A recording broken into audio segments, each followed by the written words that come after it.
It is incredibly easy as a provider to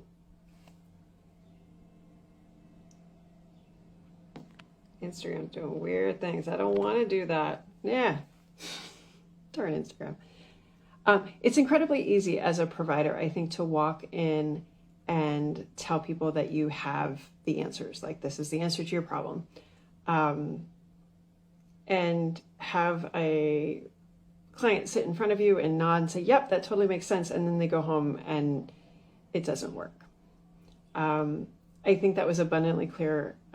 Two situations that I had today. One, and both of my clients had an incredibly well thought out response to it. So one was having knee pain, went to a doctor just to get it checked out. And of course the doctor's like, oh, well, just stop running for 2 weeks and then try again. That doesn't work. And running typically doesn't, unless you've got some sort of, clear meniscal, ligament injury. Like, running's not bad for your knees. So all she wanted was like, just tell me nothing's structurally wrong and I'm fine. And that's what she got out of him. And she walked away and she's like, well, I'm going to keep running. And we talked about dosing her running, and maybe she did too much too fast and we need to build up. And she was great about it. Had she just taken his advice of don't run for 2 weeks and then magically things will be better, that's not going to work. But she was able to go in with the expectations of, this is what I want from this provider. I know that stopping is not A, something I'm going to do, B, actually the solution. But I'll get what I need and I'll walk away and come up with something that works for me. Another, I think, was a new mom that, looking for all the answers in the beginning. And one of my first questions that I always ask new moms is, what's the reality compared to what your expectations? Like, what are you not doing right now that you expect it to be? And to walk through that and what choices that you need to make. And one of the things that we chatted about was, she was very used to 30 to 40 minute yoga sessions. And unfortunately, just for a lot of different reasons, she was lucky to patch together 15 or 20 minutes. And I said, well, we can do one of two things. We can either bang our head against the wall and try and make that happen and then get pissed off when it doesn't, or we can modify our practice. Don't wait for the perfect time and come ready, mat's already out, and have a 7 to 10 minute yoga flow that you just do. So the goal right now isn't to have this perfect postpartum yoga session. It's to build the habit of getting on the mat again and showing up for yourself and giving yourself space when there's a lot of things that have changed. And I think probably in a lot of situations, people have been like, well, you need to get on there. You need to do this. You're not committing enough. When the fact of the matter is just life. And I say this from experience.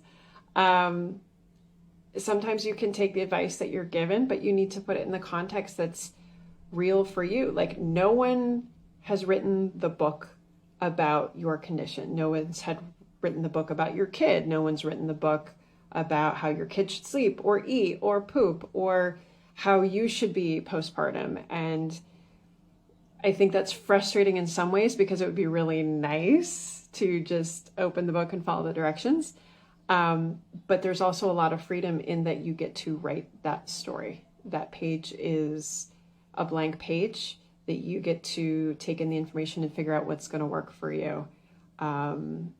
And from someone that was very scary in the beginning, and literally I would like spin around in circles for like 25 minutes waiting for my son to finally go down for a nap and then start something and then he would wake up. When I tried to get that perfect thing in and it didn't happen, it just was incredibly frustrating. Or, this is what's supposed to do, or this is what you should do.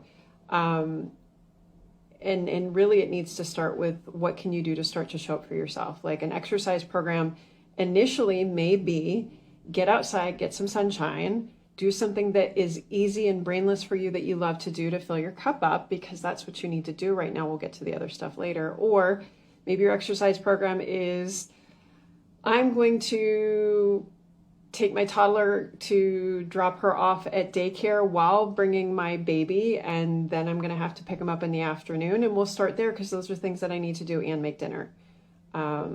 So the moral of the story here is a roundabout, convoluted way of saying that expectations, sometimes what people tell you how things should be, you get to write the book. My doctors aren't trying to give me any surgery except for a colostomy. Yeah, that's tough. Can a rectocele cause poop and gas odor? Completely unrelated to what we're talking about. No, that's a short answer, but completely unrelated to what we're talking about.